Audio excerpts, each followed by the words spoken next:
我采访过这么多扮演罗蒙王子的艺人，还是头一次遇到像他这么大牌的。是啊，下了台不应该先接受我们的采访吗？让我们等这么久是什么意思啊？演员要简单休息一下，马上就好。我们先去会议室稍坐一会儿好吗？马上就好，各位。不等了，我们去找他。走，跟我走，我带你们去见你们的皮林瓦哥哥。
是啊。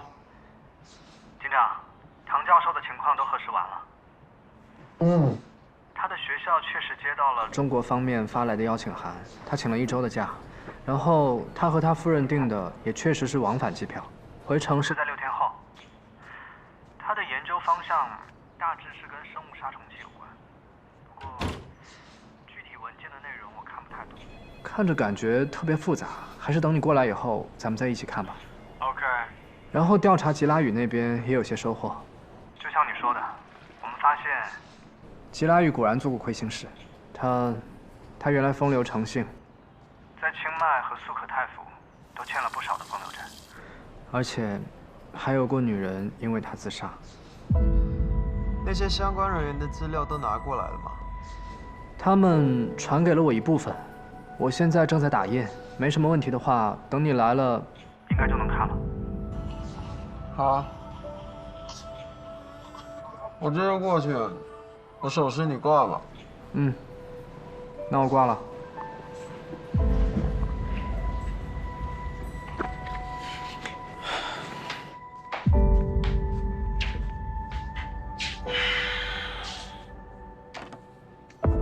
我们走了，锅里还有海鲜粥，不知道你愿不愿意吃？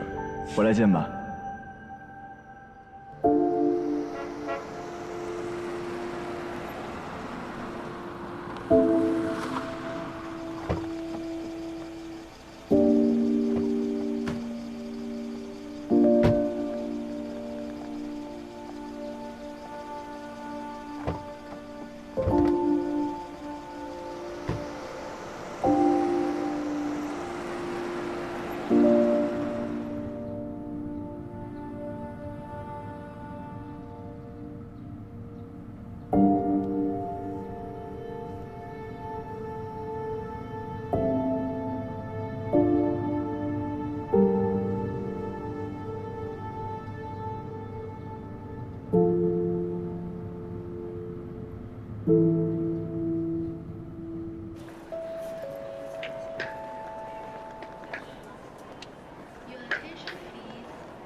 要不然你早点回去吧。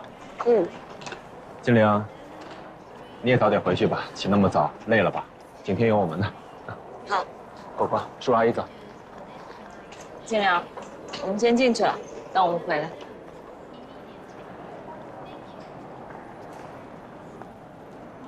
那我也走了。通知小肖了吗？啊，我给他们发微信了，他们说会来机场接我的。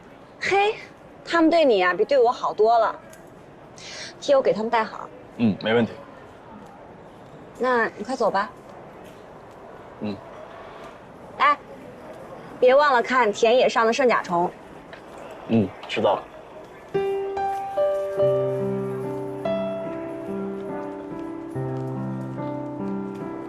我走的这几天，你要好好的。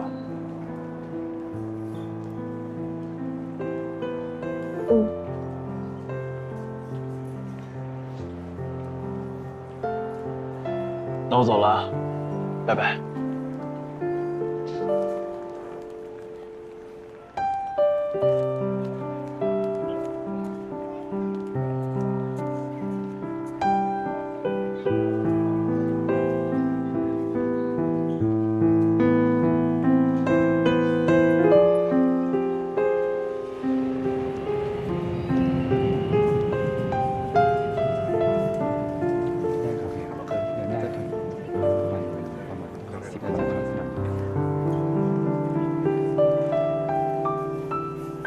知道你的心情，但你也要理解德啊。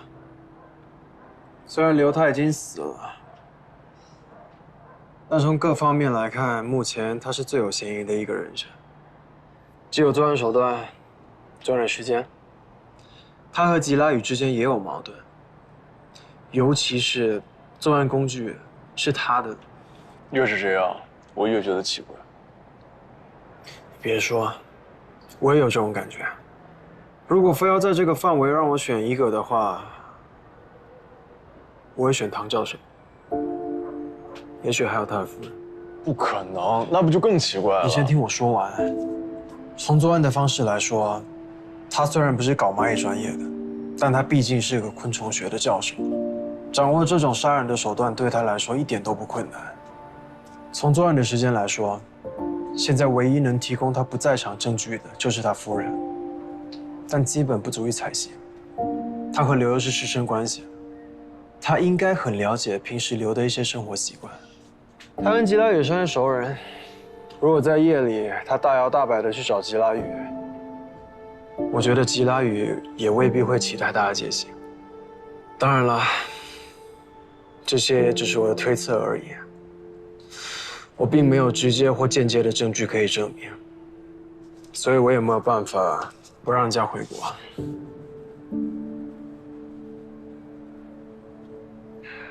但现在实在让我想不通的是，他为什么要杀吉拉雨？就像德说的，一个堂堂的昆虫学教授，为什么要杀一个八竿子打不着的吉拉雨？就是啊，我就是这么想。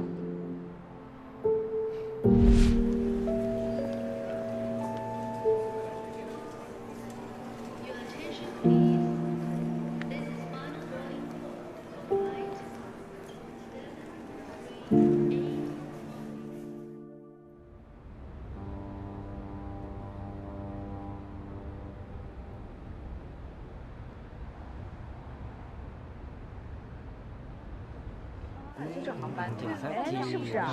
哎，好像是哎。来了，来，麻烦让一让啊，麻烦让一让啊，让一让。哎，来了，哎呦我，怎么了这是？那卫生纸又打折了？景天。哎，唐教授你好，你好，欢迎回国。我是山江电视台经济频道的记者。这次0919号农药的专利通过呢，意味着您发现的昆虫干状病毒。欢迎你，山江人民欢迎你啊！又见面了。这个方向呢，我们搞了接近7年了。整个研发过程的转折点，应该是我到了泰国以后。啊，那咱走吧，咱车上说。好，走吧，给我。泰国的生物多样性给我们的研究提供了更大的纵深。你们都知道。对于我们搞细胞重组工程的人，昆虫的分类越多，我们占有的昆虫细胞系的样本也就越多。谢谢大家。唐教授，请问佳农生物科技股份有限公司1期工程什么时候开始投产呢？恭喜周总，恭喜唐首席科学家，恭喜佳农。金枝，挺巧啊。一点也不巧，我是故意来凑热闹的。你说你这么堂堂一个昆虫核心期刊的大主编，请你热闹还来不及呢，满满凑热闹啊！啊，对了，邀请函收到了吗？没。不对呀，我给你问问。不用了，我觉得你现在邀请我了呀。你说的对，这么热闹的事情啊，怎么能少了我呢？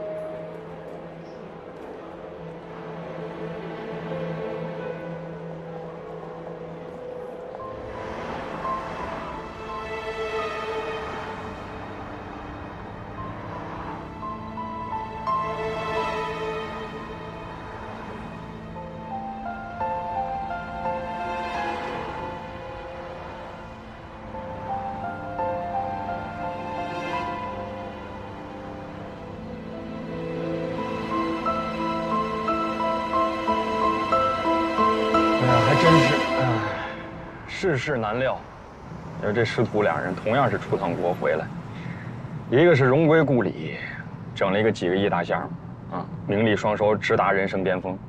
那另一个呢，横死在异国他乡，小命弄没了吧，这还白发人送黑发人，你说你到哪儿说理去？我是山江电视台经济频道的记者。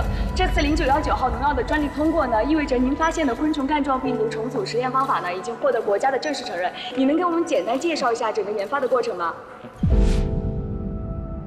根据宋教授的发现制造的生物杀虫剂，可以完成在灵翅目之间的快速复制，而且不会伤害哺乳动物，既有效又安全。可是这样下去的话，全世界的蝴蝶，就各式各样美丽的蝴蝶，我们就都再也看不见了。收了啊，舌头也收了。中国话忘了？没有，没有，你从刚才上车到现在，你跟我一句话都没有。你一看你在那边就不想我。嗯，这个是真的。你行啊，你真行，你回来就气我啊！那你想金玲吗？废话，当然想了。你想你不给人发个信息报个平安，你从这下飞机多长时间了你？哎呦，我这一天天啊操不完的心啊，我这是。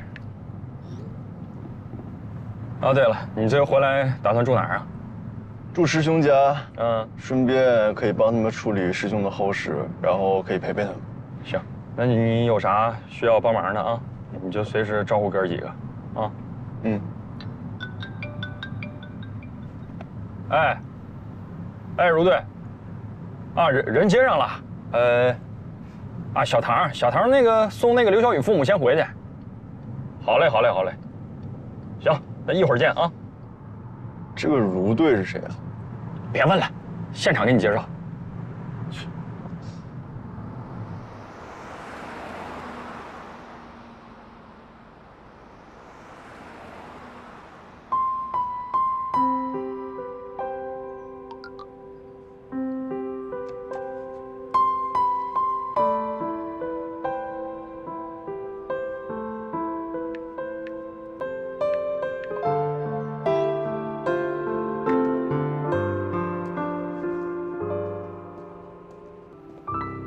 怎么样？啊，也是丽蝇科丝光绿蝇的幼虫，在双目镜的观察下，后气门为3裂，应为3领幼虫。你找到了几条？30条。我把平均长度 x1带入回归方程式，得到的死亡时间范围应该是 k1等于2.0880加0.08014。不用算了，你的情况和我的一样，几10个小时而已。空欢喜一场。这些蛆虫，只不过是不知道从哪个角落偶然被风刮到尸体里面而已。可是咱们实验室没有风源啊。空调、呼吸、挥动衣袖、放屁、来回走动都有可能。我还是觉得很有可能是皮下软组织的腐败气息吸引了它们产卵。那又怎么样？对15年前的案件一点帮助都没有。我看算了，让瓦拉里洛赶紧把它搬走，省得在这里天天嘲笑我们。要不再等等。不管怎么样，它总归在这个世界上活过、存在过，只是我们暂时没有办法破译它留下的信息而已。随你，马上继续。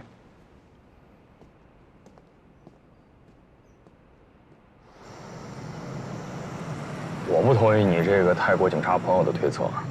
唐教授刚那场面咱都看见了，几个亿的项目，公司首席科学家，这不是人生巅峰吗？你说他这时候杀人，他什么动机呀？脑抽？这不自我毁灭吗？这不是？是。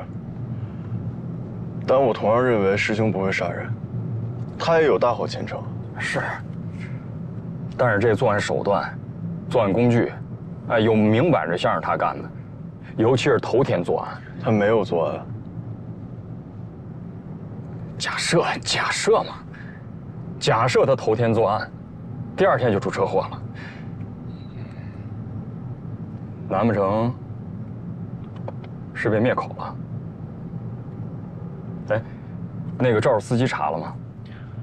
初步查了啊，他和师兄之间没有关系，就像唐教授和我们房东之间一样。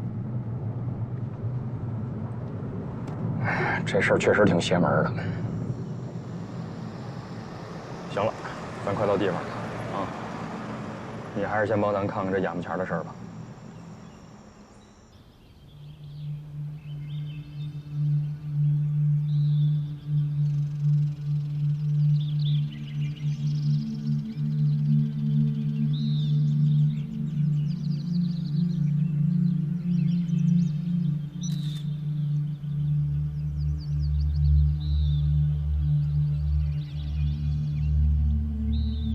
昨天我跟闺蜜聚会，然后聊得高兴，晚上就住在她家了。今天中午才回来。我整个一上午都没有联系到他。我本来以为他可能和平时一样，只是睡到中午才起来。但我回来也发现，他人也联系不上，手机也联系不上，几个常去的地方都找不到人。后来我就问了工作人员，工作人员说，最后一次见他是在昨天晚上去帐篷里面查看蜂巢。他平时每天晚上都会去的，所以没有人会在意。结果那就是大家最后一次见他了。我今天就是不经意的走过去帐篷那边看了一眼，然后我就发现我先生死得太惨了。对不起。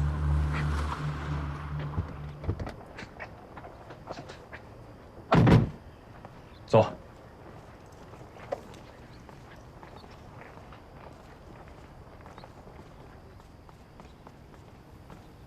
如队啊，给你介绍一下，这是如队。陈队呢去部里参加刑侦业务培训，现在由如队来分管我们。这是谭景天，大名鼎鼎的谭景天。不用介绍，久闻大名啊。如队好。不好意思啊，让你一下飞机就来干活。本来呢，他们俩是去接你的，这没想到出现点状况，就只能把你接到这儿来了。啊，没关系，跟他不用客气，咱兄弟。是这样的啊，2个小时之前呢接到报案，咱们市一位有名的雕塑家叫林维峰，被蜜蜂给蛰死了，现场在前面。雕塑家被蜜蜂蛰死的。对，对了，所以才把你接到这儿了。不是，请条身份还得走程序呢啊，还得走什么程序啊？你公安专家顾问身份得重新申请一下，很快啊。哦，哟，要是这样的话，景天，我们要是这么做的话，就有点强人所难了。你要是不愿意进现场呢，不愿意介入这个案子，我们也理解啊。哎，如队，跟他真的不用客气啊，他这倒霉体质不但没好，反倒严重了，已经冲出国门，影响到国外了。你别出啊！啊，他在泰国的房东、合租的师兄全都出事了，但我相信景天没问题。那这样，我们真有点不合适了，景天，对不住。这样，叫送景天回去休息。啊，没关系，如队。我觉得小乔哥说的对，我这个人就破罐子破摔吧。你别听他的，他嘴里吐不出象牙来。你能，你能，我能，我肯定能。不是景天，如队，申请批了。那如果没问题的话，就带我进去吧。谢谢啊。你什么时候到的？你别问我什么时候到的，反正比你快啊。安来劲了是吧？别，哥，错了，工作。这是林维峰房，也是他的工作室，算是一个艺术风场，同时呢也经营民宿，啊，是山江市这几年一个网红打卡地。你看那个，还有那边那些，都是他的一些艺术作品啊。哦，内容倒是没有什么稀罕的，就是材质特殊，是蜂蜜铸成的蜂巢。看这个，有点哗众取宠的意思，还不便宜呢，几万一个。几万，真是有钱烧的啊！怎么样？从干文来看，死亡的时间应该是昨天夜里的12点到2点之间。目前身上多是蜜蜂的蛰痕，还没有发现其他的外力伤口。喉头有水肿迹象，身体因为挣扎也扭曲得格外严重。我们初步判断是过量蜂毒引发的中毒窒息而死，具体情况还得我们带回去进行解剖之后再看。是第一现场吗？根据现场的脚印和尸体挣扎的痕迹来看，应该是。那这么多蜜蜂，它怎么没有带防护网啊？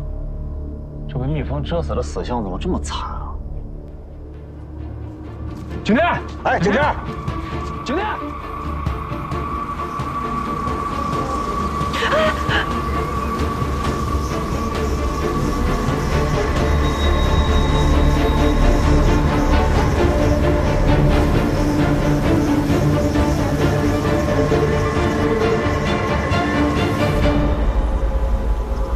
看看他干嘛？这能行啊？是不是蛰上了？好像是。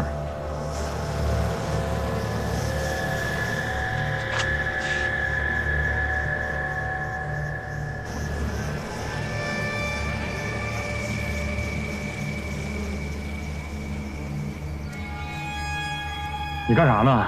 疯了？不要命了？你忘了上次咱俩差点被蜜蜂给蛰死？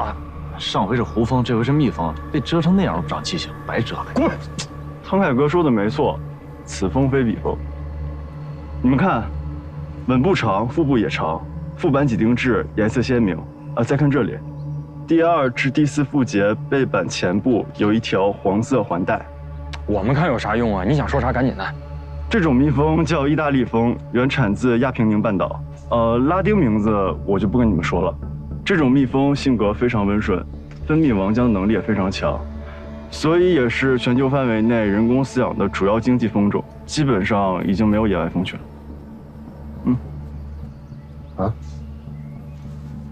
一般来说呢，只要不是在流蜜初期、流蜜末期，或者是过多的故意碾碎死去的蜜蜂，这种蜜蜂不会攻击饲养者的。按照如队所说的，这位雕塑家通过饲养蜜蜂来创作蜂巢雕塑已经很多年了，所以我觉得他对蜜蜂的习性应该非常的熟悉。明白了，所以他才没有带防护网。我这看这个蜂箱都好好的呀，也没有破坏的痕迹。所以这些蜜蜂不会轻易蛰人，即便是蛰，也只会蛰疼你而已。刚才大家也都看到了，怎么可能会被蛰死呢？更不会蛰长期饲养它们的人。有点意思了。不是，哎，兄弟，你有什么你跟我们好好说呀，我们又不是不相信你。你刚折腾他，你试试不就知道了？你都养成这样了。如队，这位是林蜜蜂的爱人，是他报的案。警官，我先生平时经常跟这位先生刚才一样跟蜜蜂在一起，但是每次都没事的。2周前他虽然被蜜蜂蛰了一次，但也没事儿。不知道怎么这次……哎，等一下，女士，您说您先生2周前被蛰过一次？对，就是上个月20号。确定吗？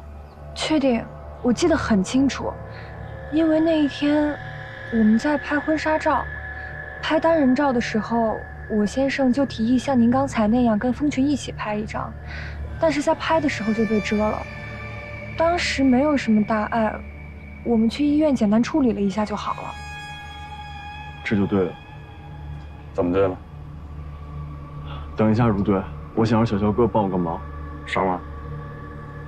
你带我转一圈，我怕破坏痕迹。看来要出活了。说，走不走？我还不敢确定，就是先随便逛。那边。好。刚结婚的。对，1周前刚登记，酒席都还没有来得及办。挺可惜的。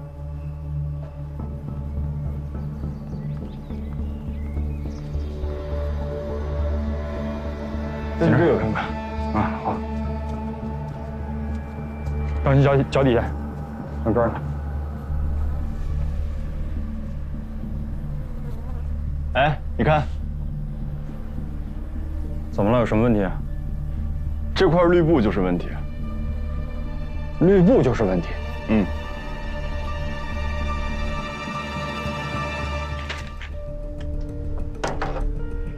洪小姐，请问您先生是色盲吗？对，你怎么知道的？那请问他是红绿色盲吗？好像是，他跟我说过。那就对了。怎么就又对了？赶紧接锅吧。我也只是推测啊。刚才大家也看见了，也都听到了。无论是我还是死者，在此之前与蜜蜂接触的时候，顶多是被蛰伤，根本就不会致死。可为什么这次死者就死了，而且死的还这么惨？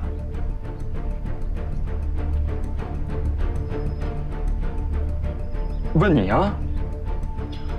考虑到死者2周前被蜜蜂蛰过，没什么问题，而这次死的就这么惨，所以我怀疑死者身上很可能发生了医学上最典型的 I 型超敏反应。什么反应 ？I 型超敏反应。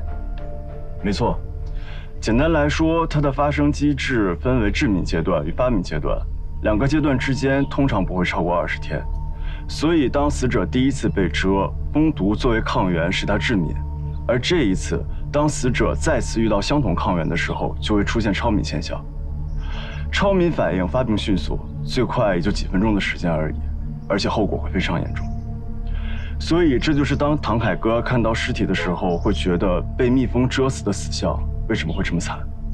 就是说不能短时间之内被蜜蜂蛰2次。也不是，不只是被蜜蜂蛰，对于他们这种体质的人来说，任何一种物质都有可能引起他们的超敏反应。只要提前在他们身体里注入不常有的物质，比如说注入一些氮氢，当时是不会有任何问题。但是如果在短时间内给他们再次注入相同的氮氢，就会因为超敏反应而危及生命。但是这也只是我的推测，已经很不错了，小伙子。陆队，我们回去以后找相关的专家一起检查尸体。不是，那这绿布说明啥呀？说明死者的死可能不是意外，而是一场蓄意谋杀。谋杀？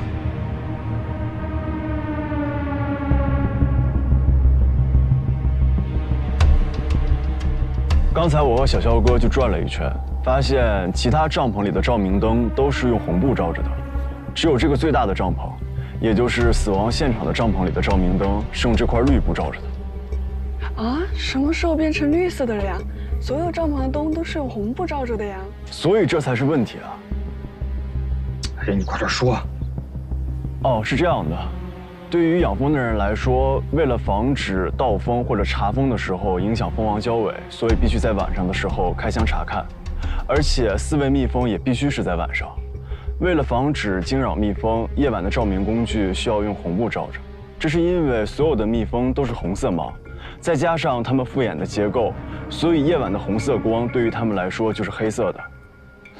养蜂人夜晚用红布遮挡灯光，这样不仅可以开箱工作，更是为了防止惊扰蜜蜂。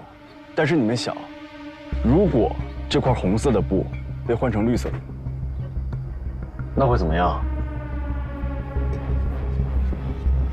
死者一开灯，蜜蜂就会因为突然出现的灯光而狂躁。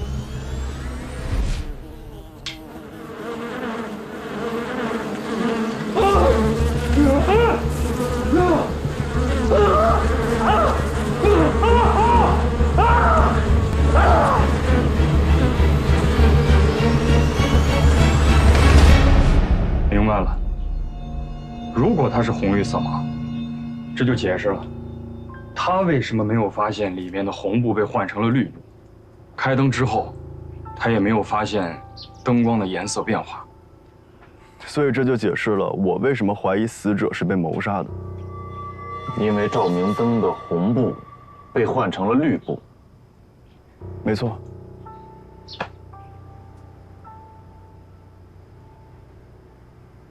谢谢，谢谢你，谢谢你，警官，你们一定要帮我找到凶手。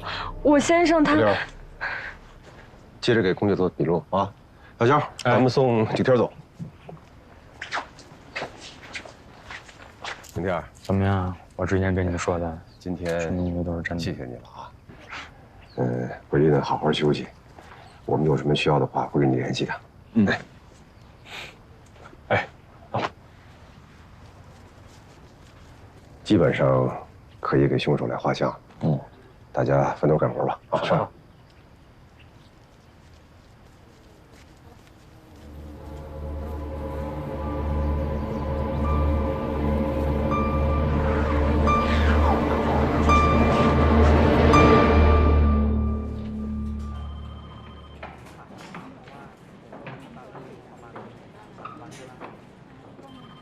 哇，这么多，看来很有收获嘛。是啊，这个吉拉语还真像你说的那样，他到曼谷来的这几年，看着好像清心寡欲，还吃斋念佛的。可他当年呢，仗着自己家里有几个臭钱，人长得也还算帅气，并且他在台北那一带画昆虫水粉画还有点小名气。哎，可是坑骗了不少无辜的女孩子。尤其是他当老师的时候，那些涉世未深的女学生，哼，还真是一个标准的人渣。哼，真是老天有眼啊！啊，替我跟外调的那些兄弟们说声辛苦。好，警长，我还以为你去机场送人了。要不是因为你跟我说吉拉屿这边有新的情况，我还真的就去送了。警长，我感觉这些人都不会再回来了。要真是这样，怎么办？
喂，喂，我刚忙完，你干嘛呢？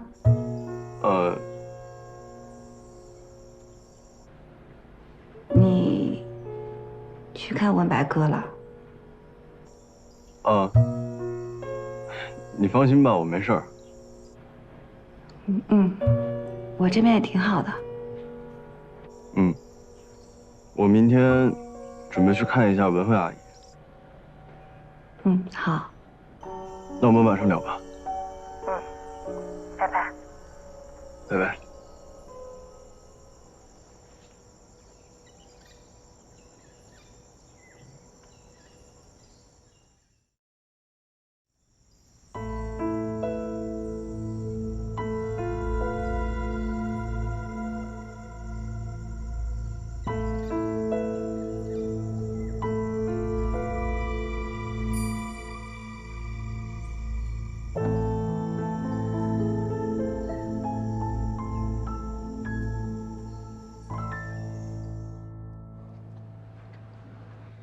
我都看过了，看了很多遍，他不管去哪儿，都始终是一个人。素攀是不是有点正派过头了？一个男朋友都没谈过。很有可能啊，你之前还笑话我，那警长你呢？因为他身上一个丑丑的纹身就能说明他恋爱了？这一点我敢肯定，他肯定谈恋爱了。如果他真的恋爱了，他们两个怎么可能连一顿饭都没有一起吃过，也没有一起看过电影？这怎么可能呢？也可能她男朋友没时间陪她。很有可能哦。那叫什么谈恋爱啊？素攀房间里那些纹身照片比对的怎么样了？警长，已经比对出1/5了。目前照片上这些人都有可靠的不在场证明。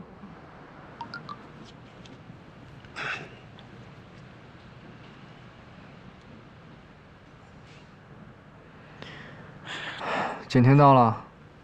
对啊。你怎么知道？看你那表情，猜到了。警长，有新情况。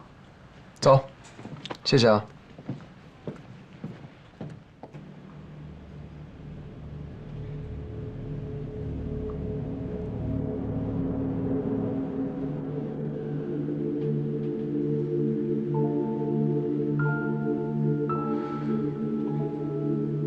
还真有点面熟。警长，您见过他的照片？他就是撞死刘的肇事司机，问人。他和吉拉屿有什么关系啊？是这样，我们排查时了解到，吉拉屿6年前离开素可泰府的一个主要原因，是因为一个叫缇娜的女孩子，她自杀了。这个缇娜是他的学生，跟他学画的过程中，两人走到了一起。但是吉拉屿生性放荡。同时与多个女人交往，还把魔爪伸向了很多跟他学画的女学生。缇娜只是他的猎物之一。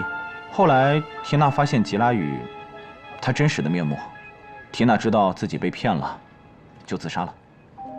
难道这个缇娜就是问人的女儿？嗯，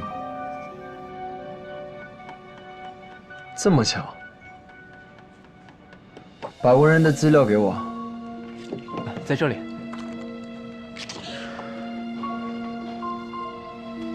问人是吉拉宇所在学校的计算机系的老师。女儿自杀后，他伤心欲绝，在生活上也一蹶不振，然后就离职了，离开了学校。5年前，他从素可泰府来到了曼谷，一直自己一个人生活，没有固定职业。吉拉宇死的那天，他在哪里？他一整晚都在那个梅南夜市给老板帮忙。他经常在那一带打零工，当晚能给他作证的人有很多。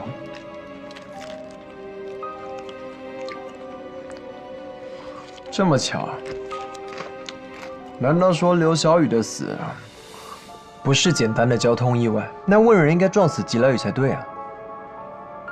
但是现在，问人撞死的人，并不是吉拉宇，而是吉拉宇的房客，而且还是一个中国人。也可能就这么巧呢。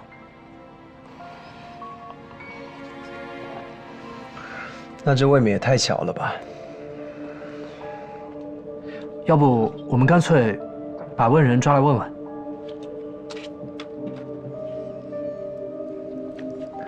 那就抓起来吧。明白。明白。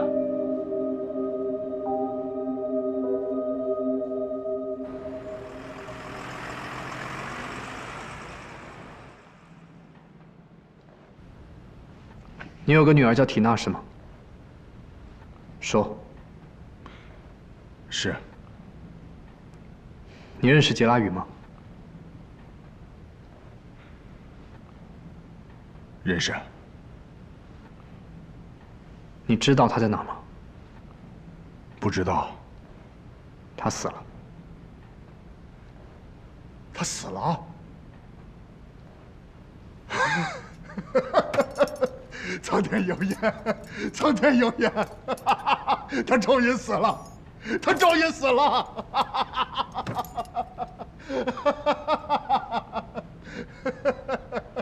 你不关心他是怎么死的吗？对，他怎么死的？是谁杀死的？是被毒蚂蚁咬死的。咬得好，咬得好，他死得越惨越好，越惨越好。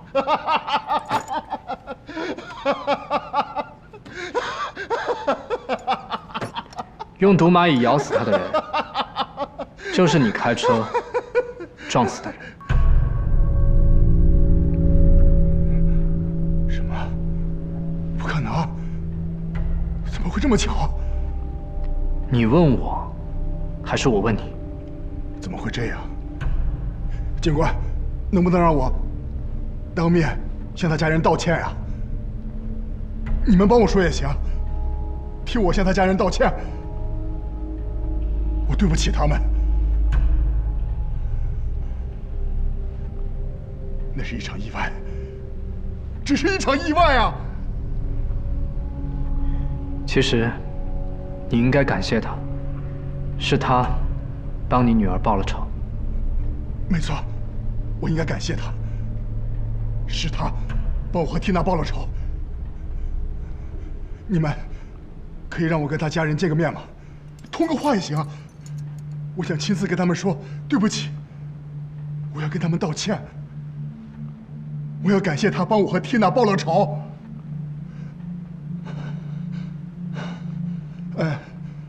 或者我先感谢，后道歉。不，还是要先道歉，后感谢。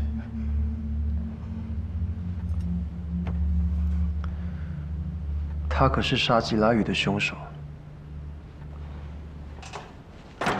吉拉宇就该杀，他难道不该杀吗？他毁了我女儿，毁了我，毁了我们一家。你们知道吗？我女儿死的时候才16岁，才16岁，她就这样死了。我想在我眼前把她杀了，我恨不得我亲手杀了她，我亲手杀了她才解恨，亲手杀了她才解恨的。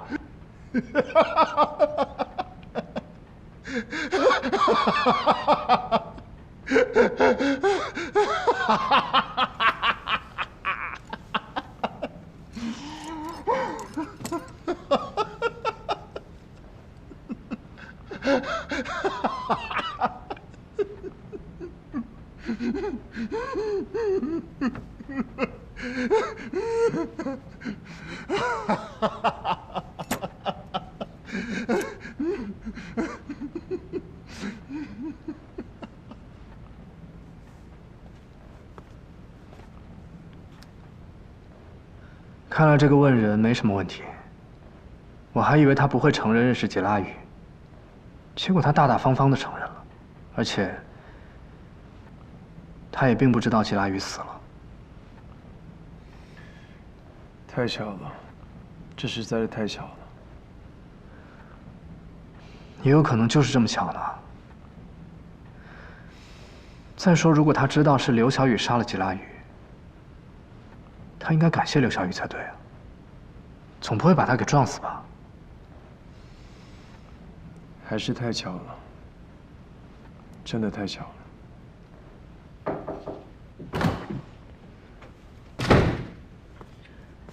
警长，我们在问人的手机里发现了这个。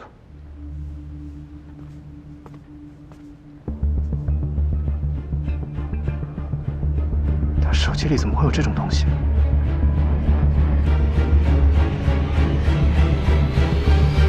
竟然敢杀！